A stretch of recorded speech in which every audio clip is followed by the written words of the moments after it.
සුබ දවසක් වේවා සියලු දෙනාටම. අද ඔන්න ඔයාලට වීඩියෝ එකක් අරන් ඉන්නේ. සාරි එකට print එකක් ගන්න විදිය. නැත්නම් අපි දිගටම වීඩියෝ අරන් ආවේ කැන්ඩියන් එකක් print කරගන්න විදිය. අද ඔන්න ඔයාලට සාරිය print කරන විදිය ගේනවා. මේක වැලන්ටිනා රෙඩ් එකට තමයි මේ print එක ගහන්නේ. golden yellow එක තමයි අපි print කරන්නේ. ඉතින් ඒකට සුදු පාට පැච් එකක් ගහලා ඒ පැච් එකට ආයි කහ පාටින් print කරගන්නවා. ඉතින් ඔයාලටත් මේ වීඩියෝ එක ඉවර වෙනකම් බලන් ඉන්න කොහොමද print කරන්න කියලා බලා ගන්න පුළුවන්. මේ තියෙන්නේ golden yellow print එක ගහලා තියෙන ආකාරය. ඉතින් දැන් අපි සුදු පැච් එක මේකේ ගහලා තියෙන්නේ. ඊට පස්සේ අපි golden yellow මේකට print කරනවා.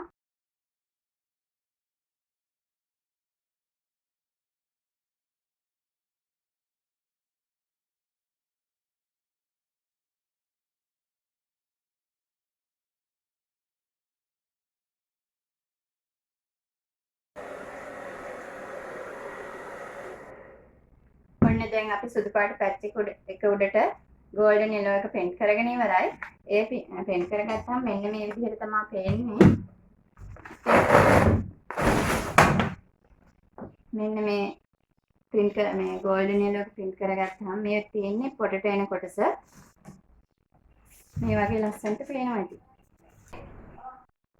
මේ පොටට එන විදිහ තමයි මේ තියෙන්නේ.